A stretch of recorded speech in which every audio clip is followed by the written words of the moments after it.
today's show. We're going to Game 7, baby. Game 7! How did the Mavs force a Game 7? We'll talk about that and more. Damn, Luka, special. I'm Luka Doncic, and this is Locked On Mavericks podcast.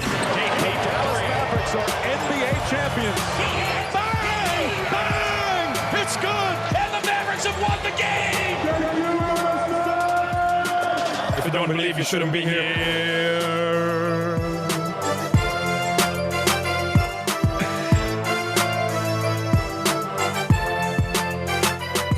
Let it ride. Let it ride.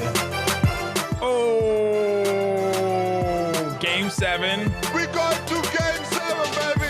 Game 7!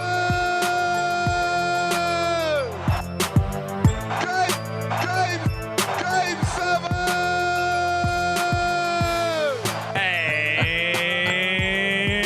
And welcome. You are locked on to the Dallas Mavericks. My name is Nick Angstadt, media member and NBA channel manager for the Locked On Podcast Network. Thanks for making Locked On Mavs your first listen every day when we let it ride. And we are free and available on all platforms, including YouTube, where you can subscribe to the show. And the best way to help us grow is to comment below. And you may want to head over to Locked On Suns. Just give them a little Let's Go Mavs. Maybe give them a Game 7 in the comments. Just go Let's Go Mavs in the comments. Maybe leave a raccoon emoji in there. Whatever you decide to do. And joining me, as always, my co-host, writer, contributor at Mavs.com, the Game 7 Sun. One more thing, King. What you got for me, Isaac Harris? Yeah, go give Brendan some comments. He needs some. He's slacking whenever the Suns. Let's get him to 300 comments. Honestly, reply to other comments. Reply to other Let's Go Mavs with Let's Go Mavs.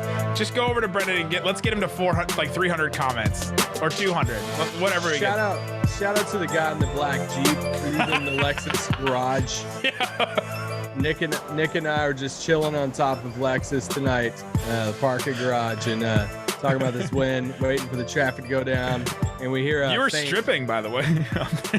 Okay. Really? People love to clip some. I was walking through Lexus to my car, and all of a sudden I looked over, and Isaac was taking his clothes off on the top of the parking garage. It's a big win. Pastor by day. Parking garage attendant by night. After a day of people trying to actually quote us on the internet. Oh, just doing it all wrong in all the wrong ways. I almost felt bad for Skip Bayless today. Why? Because he probably gets taken out of context all the time too. Well, even just like misquoted, it's funny. But anyway, shout out. We were up there talking, and we hear this faint. Let it ride. Let it ride. Like, heck so yeah. Shout out to you, driving the black. Yeah. But, man, what a fun night. What a fun Amazing. night in AAC. The fans were incredible. Jalen Brunson started his whole post-game press conference saying, first off, hats off to the fans tonight. Because y'all killed it. Mavs fans killed it.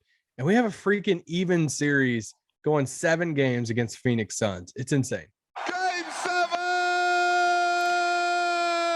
Incredible. And honestly, that Game 6 felt exactly like Game 5, but flipped completely. It was like the game was the exact same, right? Competitive throughout, kind of close at halftime, and then all of a sudden, just one team just takes a real big run, and all of a sudden it was just out of reach, and it just seemed like there was no chance in hell the other team was going to be able to come back. And tonight it was the Mavericks. Were there adjustments? There were adjustments. One of the adjustments the Mavs made was Chris Paul to just be awful. He hit a couple late threes, and so he has 13 points, and you're like, oh, okay, he had 13. Some games he has 13 and he's impactful, but no.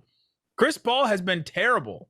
And it wasn't even Reggie Bullock on him in this game. One of the big adjustments that Jason Kidd made was putting Bullock over on Devin Booker and the Mavericks blitzing and trapping Booker off pick and rolls and things like that.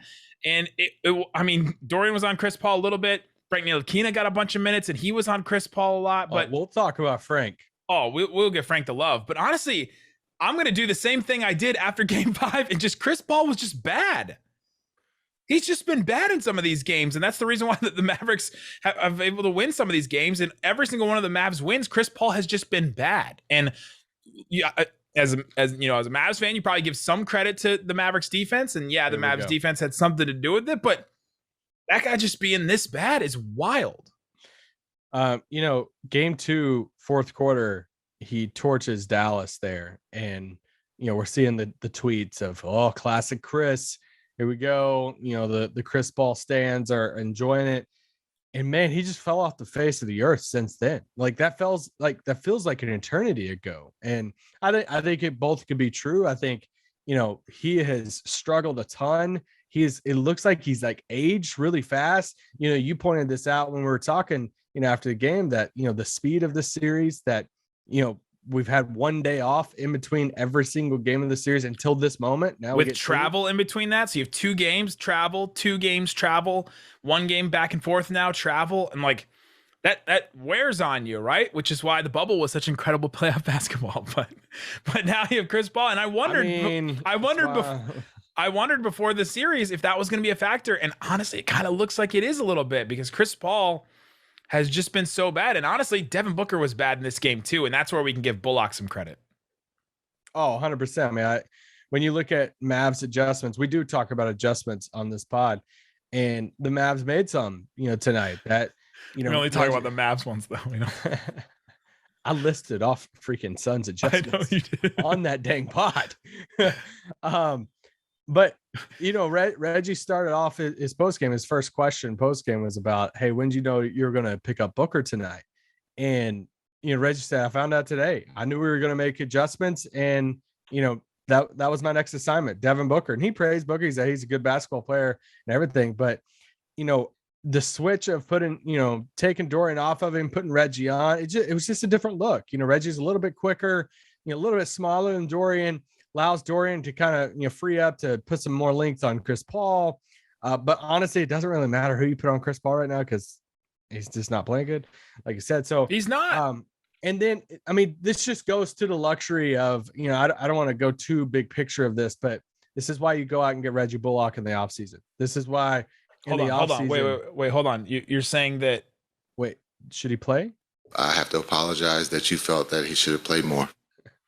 But this is why you go out and get him, and why you tout that signing, of like, hey, this is a bigger signing for us because yes, they struggled so much with wing depth. Tonight, Charks asked, he's like, hey, who guarded, Paul George last year? And we're like, oh yeah, Tim Hardaway. It's like, oh, okay. But it's like, it's such a luxury this series knowing that, okay, well, you know what, Dorian, let's try to get him off Booker a little bit. Oh, we got another guy. We have Reggie Bullock. This is why you go out and get wings. You need multiple wings that you could throw at guys like Devin Booker, a super talented guy like Booker. Putting Bullock on him was huge. Like you said earlier, they blitzed, Devin Booker early, especially in that first quarter. They made it difficult for him. They put him in some tough decision-making moments, doubling, hard doubles at times, the blitzing, kind of showing a little bit similar what, Phoenix did against Luka there in game 5, but an incredible defensive game plan. And this is the lowest point the Suns have scored all year. I don't know when was the last time they've scored in the 80s, but just incredible defense all around tonight. Absolutely wild. And if you start looking at, the same kinds of things that I was doing for the Mavs after game 5, if you're like, okay, let me just go look and see when's the last time this Suns team had a 91.5 offensive rating this season, never. Hasn't happened. And so it's the exact same game. It's the exact same game they just played in game 5, but the script was completely flipped. The Mavs are the home team and the Mavs are the winner, and the Mavs are the one that executed better. In game 5, the Suns executed better. And then the Mavs came out of this game, looked a little shaky on defense early on. It was, 14-11, and it was kind of going back and forth. And then all of a sudden the Mavs defense kind of clicked in. You saw Reggie Bullock, you saw Dorian Finney-Smith kind of click in, and then it was just, it was pretty dominating defensive effort after that. And it felt like the Suns were like waiting to throw their big punch. Like they were. I was so nervous that after the first quarter into the second quarter, Phoenix, they were kind of settling a little bit. They were taking their long twos, which they love, but they only had they only had one 3-point attempt, which they don't shoot a ton of threes anyway, but they only had one 3-point attempt at the end of the first quarter. They only took 7 in the first half. Compare that to Dallas. Dallas took 24 threes in the first half. So a huge difference in that. But Phoenix was just like, hey, we love the mid-range so much that we want to live or die by it, honestly. And tonight they just didn't shoot well. Like they shot under 40% from the field tonight. We have been talking about their field goal percentage all playoffs. They've scored over 50%, especially in their wins. And it's like this Dallas defense in the Suns losses. What's their field goal percentage been? They've been under 50% all three of those games. I think it's 44, 46, and now 39, 40% tonight. It's just, you can't praise the defensive game plan enough. Jason Kidd deserves a ton of credit for how far this series has went. Yeah. You give their defense credit for sure. The Suns gave it to them too. Like the Suns were like, hey, we're just going to cough up this game basically. And so coming up, let's get into how Luka Doncic took this game that was given to the Mavericks. Like, hey, we're going to take this game by the throat and I'm going to change something that I did in game 5 and messed up in game 5. And I'm going to change it, flip the script and make it a Mavs win in game 6. We'll talk about that and more coming up. Before we do, let me tell you about Built Bar. It's a protein bar that tastes like a candy bar. Somebody took my picture from the upper deck, saw me, and took a picture and said, Nick's probably ordering his next batch of Built Bars. That was not correct at the time, but incredible that somebody would tweet that at me in the middle of a game. Birthday cake puffs. The white chocolate birthday cake puffs are available right now while supplies last. I know ours are coming in the mail right now. I'm excited about it. Excited to try that one. You can go try it too. That bar has 150 calories, 16 grams of protein, 9 grams of sugar in a bar covered in 100% white chocolate with marshmallow puff in the middle of it, sprinkles on the top of it. Who doesn't love sprinkles? Check it out. Built.com. Use the promo code LOCKED15 to get 15% off your entire order. It's built.com. Thanks for making Locked On Mavs your first listen every day. Now make your next listen after this. Locked On NBA Big Board. Rafael Barlow is doing an incredible job over there. He was at Game 6, I know. And also Richard Stayman's doing an incredible job at Mavs Draft on Twitter. They're on that show. Locked On NBA Big Board. Free and available wherever you get your podcasts and on YouTube. All right, Isaac. Luka Doncic was great in this game. 33 points, 11 boards, 8 assists, 4 steals, and honestly, 3 of them I thought were all on Devin Booker. One of them he just picked his pocket, and the other 2 I think like Devin Booker just kind of handed the ball to Luka. It was just there's just so many bizarre plays in this game where the Suns just coughed it up and honestly choked this game away. And Luka Doncic took advantage of those. He was 9 of 14 from the free throw line, and if the Mavs had lost this game, that would definitely come back to bite them at some point. 100%. Yeah. But I thought Luka made an adjustment, and there's a scout sitting next to me that just kept saying over and over again, the paint is open. The paint is open. Why is he not going downhill, getting in the middle, doing what he did in games 3 and 4, where the Suns kept trying to force Luka away from these start at the top of the key and go all the way down through the paint drives. They wanted to stop those middle drives, and they did in game 5, and in this one they didn't at all really. Like Luka was able to get like clean dunks 3 or 4 times in this game. Yeah, it's so frustrating watching the Mavs offense when they don't get into the paint, because you're just settling at this point. Like you can get into the paint.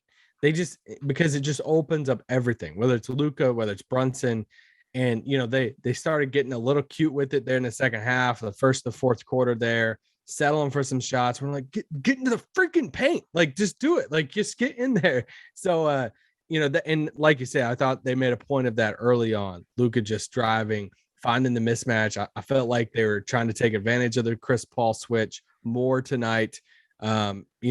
Once again, it looks like he's just getting like kind of worse by the game. He could have a resurgent game 7, and with a couple of days off back in Phoenix, he very well could. But they were taking advantage of that mismatch tonight. You want to know the difference between Luka Doncic and Devin Booker? Like Devin Booker is so reliant on his jumper and has to have a long-term relationship and have these plays where he gets just enough separation, hangs in the air just a little bit, and then has the exact right timing to be able to get his jumper off. Luka can just play bully ball. Like you just watch Luka and he does some things that Giannis does, right? You watch Giannis in some of these games and he just like barrels through you. Now Giannis takes the floaters that Luka gets and turns them into dunks, and that's how he's different because his arms are go-go gadget. But the difference between Luka and Devin Booker is to be able to dominate. Like a jump shooter like Devin Booker can have really great games and have 70-point games. And if he gets real hot, he can score really well. He's a great player. He's a star player. But to be a dominant, like top 5 player in the NBA, you have to have these moments where you're just, I'm imposing my will against you. And I don't even know if I've seen that from Devin Booker in this series yet. We've seen good team wins from the Suns. We've seen the Suns win games like that, but we haven't seen him impose his will against the Mavs at times. And in this game, they needed him to. The Suns needed him to impose their will. He went 6 of 17 in this game, and he just can't because there's just certain plays that if the Mavs play good enough defense against him, he's just forced to try and throw up his jump shots. And if his jump shot's cold, then all of a sudden it's out. If Luka's jump shot is cold, he's got another option from there. Yeah, I was going to say, I think there has been times that Booker has felt like he's unguardable, though. Like to where when his jumper's going and he's hot, sure he's in, but that's not imposing your will, right? Like that's being hot and being like unguardable. When Luka's step back is going, like that's what you get from Luka, right? Well, the problem is, I think Luka thinks his step back's going all the time. Well, he said that today before the game. He's still might be good. A reason why they're giving you the step back. There might be. True. Anyway, we won't stay on that. I loved the energy that Luka. I got worried there in the first quarter. He was holding his knee a little bit, his thigh, his leg a little bit. And, went to the locker room. He's over there at the bench during a free throw, putting a sleeve on, in the middle of the game. Then he goes to the locker room and he's like riding the bike. He was kind of just slow out there in the first quarter, like slower than normal. And it was like, dang it, like this is a do or die game. He played through it and he's going to continue playing. And I love even him talking post game about the trash talk. He got asked multiple times. He got asked, about the whole Luka special stuff, the Booker clip we all saw and all that stuff. And he's just like, hey, it's basketball. Like it's fun. It's fun to trash talk. I love when people trash talk, and he's just out here like just laughing about it, just having fun with it. And that's just what makes Luka. That's the difference between Devin Booker and Luka too. Luka trash talks to have fun. Devin Booker trash talks to make you be embarrassed, right? Like, yeah. But okay. So that third quarter was, if we've ever seen a Pez dispenser as a basketball player, it's Devin Booker, man. Like we need to check. We need to check on him. Make sure the neck is okay. Like, is he questionable for game 7? I was throwing it back to 30 Rock saying he had avian bone syndrome, possibly, right? Like you have very brittle bones. So anytime you're touched, you just like have to flinch because your bones may break. Obviously the Mavs won this game, so I don't want to talk too much about the referee, but the third quarter was one of the worst officiating quarters I've ever seen in my entire life. Wild. Some of these whistles that were like player lands, player rebounds, whistle happens, and it's like, oh no, there was actually a foul on the shot before that rebound there. It's like, whoa, what happened? Like there was just some wild calls in that. Well, and there was the play where Jay Crowder threw Frank Ntilikina into Chris Paul, and Frank Ntilikina got the foul call, and Chris Paul may have hurt his hand on that play, and that's something we're definitely gonna have to watch for game 7 too. Are we sure? Do we know if that's a positive or negative? Happy birthday, CP. Has Chris Paul been the same since his birthday? But real quick, going back to Devin Booker, his night tonight, 6 of 17, 35% from the field, didn't hit a 3. He had 8 turnovers. He had 2 more turnovers than he had made shots in this game. I just thought they made it difficult for him. A guy like that's so talented, that is one of the best scorers in the entire NBA. Yeah. Like you just gotta make it difficult. And like Reggie said that post game too, and I thought Reggie did a great job. We talked about the game plan on him and everything, especially if Chris Paul is going to feel like he's aged, 5 to 8 years in a matter of like a week. Then if you can try to contain or make things difficult for Booker, then do that, because you're not. Ayton had a decent game tonight. He had 21-11. Okay. Mavs live with every bucket that Ayton got in this game. Because especially fadeaway shots from Ayton. Sign me up all day. Fadeaway shots, the little putback stuff, like the pick and roll where he's on like a Mavs guard because there's a bad switch or something like that. They're gonna live with all that stuff because that's not stuff you can go to all the time. That's because the Mavs made a mistake. The Mavs made a mistake, or they just kind of, they were trying to take away something else. And they're like, okay, we're going to live with that. We're going to live with you hitting those twos that take a lot of time off the clock. And we know you're only going to get like 21 to 25 of those. Like Ayton's never scored 30 points in a playoff game. I don't know if if he hasn't against this Mavs team yet, against Dwight Powell and Maxey, and he's not going to, right? Yeah. Maybe I don't want to eat my words on that for game 7, but it doesn't feel like the Suns team is ready to like hand him the keys like that and be like, all right, go get yourself a bucket, right? He didn't get himself buckets in this. I feel like he was set up, or he was, putting back stuff. Yeah. If Ayton puts up like a 33 and 12, then y'all can clip here and you can offer to throw hands with Nick. So Dinwiddie, take me to Temecula. Spencer Dinwiddie tonight. Almost such an odd game for Dinwiddie, because he hits 5 threes in this game, which was incredible. I mean, they desperately needed that. He needed that for confidence. He hit 6 because there was one where he hit the 3, but the whistle was blown and it was a bad call, and it should have been a made 3 by Dinwiddie. But so he's just hot and cold, man. He's yes and no. He's in, then he's out. He's up, then he's down. He's black and he's white. He's wrong when he's right. Well, kiss we make up. That's all the Katy Perry lyrics I know.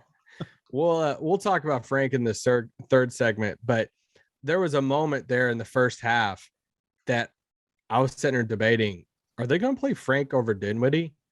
And I mean, he ended up with more, more time tonight than Dinwiddie, but there were times that Dinwiddie would have came in the rotation, and they elected to keep Frank on the floor. And I think it's more of a testament to Frank, but to finish my thing on Dinwiddie, it's such an odd game for him, because I thought he got kind of overshadowed a little bit by Frank, but he hit 5 threes in the game. Not much else after that. But you hit 5 threes, and those 5 threes were really important. He took Davis's role, basically. He needs to think about those 5 threes more than the state of crypto right now. But let's talk about Frank Ntilikina coming up, because that was one big adjustment that Jason Kidd made that I thought was really, really positive, and I thought was a big change akin to what the Suns did when they did make adjustments. When they adjusted and put Bismack Biyombo playing Frank over Josh is a good in game 5. We'll talk about that coming up. But before we do, let me tell you about BetOnline. Go check it out for all the sports betting odds, lines, series, money lines, spreads, all that kind of stuff. They do not have Mavs Suns up yet. They don't have game 7 up. They don't have the series up. They've taken both of those down. That's going to be wild to see what that is. And we'll probably tell you what it is on tomorrow's show. But for right now, for the series, the Bucks are minus 245 against the Celtics. The Warriors are minus 900 against the Grizzlies. Yeah. You still feeling that Warriors team even after they got just destroyed like that? Yeah. Okay, you're still feeling that. I think they're going to win by like 15 plus. In that game 6, the Warriors are favored by 8 points on BetOnline. So go check out all that with the odds, the props, everything. They also have some WNBA props right now. Our Dallas Wings are an 8-point underdog on Friday against the Washington Mystics. So you can go check out that, every kind of thing that you can want at BetOnline. Use your mobile device or check out the website. BetOnline, it's where the game starts. All right, Isaac, one of the big adjustments that Jason Kidd did make was Frank Ntilikina. Frankie! And who would have thought? Who was calling for Frank Ntilikina minutes at some point before this game, before other games? Like, who was calling for that? I can't remember. I just thought he should play over Josh. I didn't know if he would have this big of an impact on a game, but I was like, what Josh is giving you out there, at least try Frank. Like, at least try him out there. And I mean, he missed the only shot that he took tonight. He did hit a 3 the other night, but holy crap, his defense tonight literally like helped change this game. I mean, the passing lanes, I thought one of the underrated things tonight that I know Luka mentioned it, but I think Reggie talked about it too, is one of the things they talked about was just being more active with their arms and their hands in the passing lanes.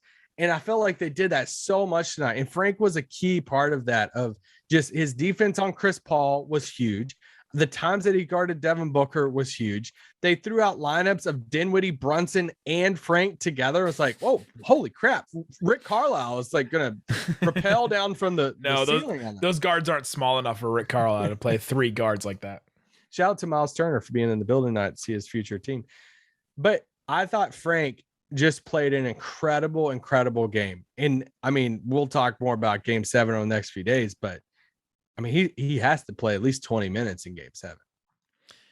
Frank Ntilikina, 4 steals, 1 block. Like, this is one of those games where you can't just look at the box score and say, oh, he didn't score. You know, you can't just say, oh, well, he had 4 steals, so I guess that was pretty good. You had to watch this game to see his impact, because the Mavericks have been looking for and trying to find somebody else to take some extra minutes, right? They didn't play many guys in this game until garbage time, but they needed an extra guy. Dinwiddie hadn't been that extra guy. Defensively, he hadn't been stepping up. And honestly, when you get down to it in some of these games, in these playoff games, it just simplifies so much. You got your guys that can make shots. You got your guys that can make plays. And then you got the others. And the others have to do something for you. They have to bring out something. And Dinwiddie wasn't bringing out something. Josh Green wasn't bringing out something. Frank Ntilikina can bring defense. And so he was doing a thing, right? And they desperately needed that, and he filled a little bit of a void there. So that was a big change that Jason Kidd made, and it was a huge impact. He ended up playing more minutes than Dinwiddie. I mean, he's overtaken Trey Burke in the lineup, Josh Green in the lineup. He's overtaken Sterling Brown in the lineup. Like, he's just riding up the ranks right here, and I'm just really glad the Mavs took a chance on him. Yeah, a part of his minutes was a factor of Dorian being in foul trouble, which for sure. Some of those fouls were dumb.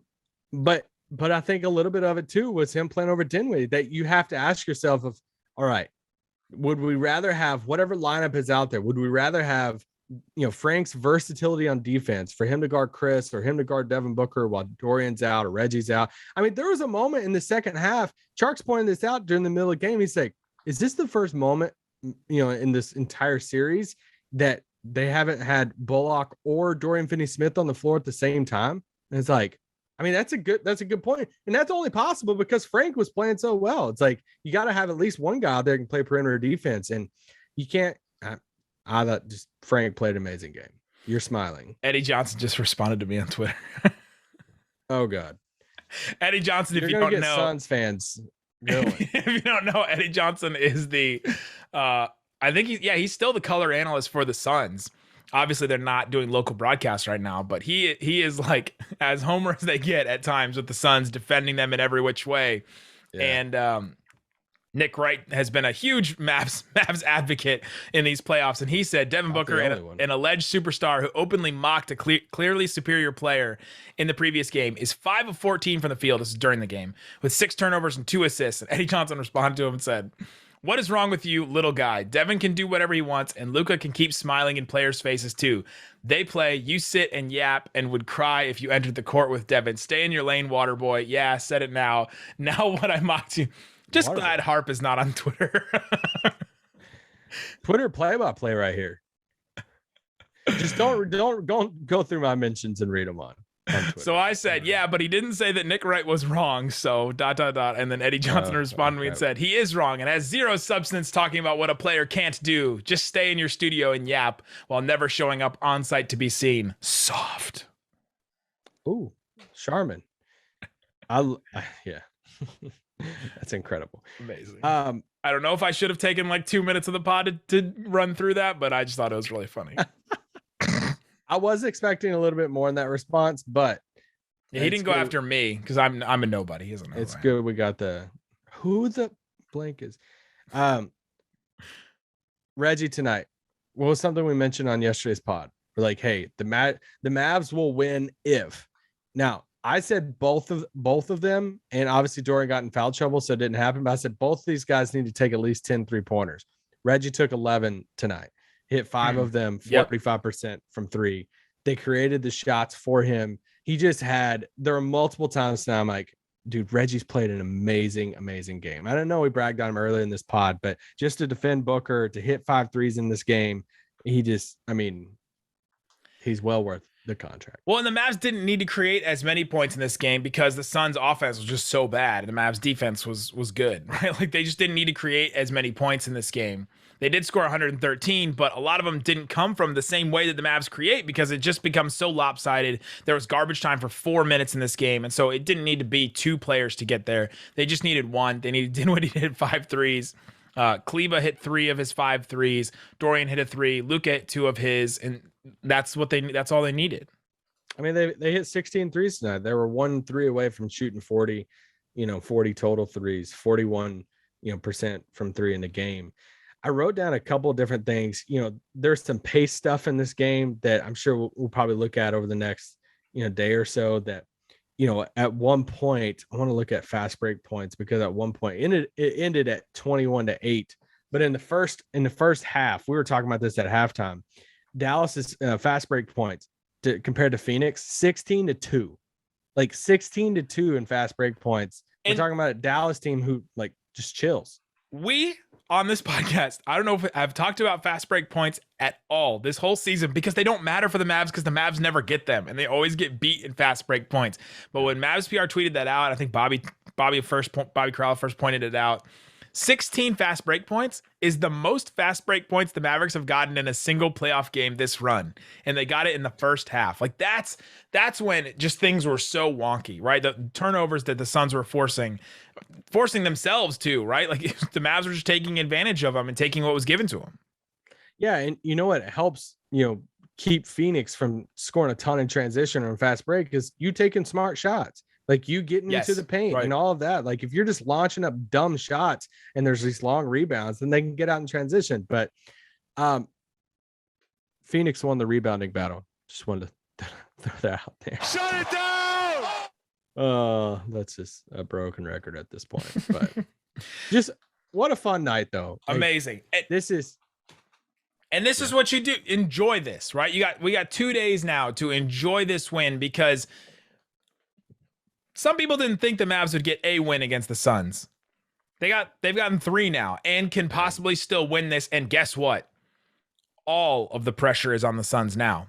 All of it. Jason Kidd, even before Game 6, was saying that he didn't think there was any pressure on the Mavs because they're not expected to win a championship this year. And so he didn't even see Game 6 as an elimination game.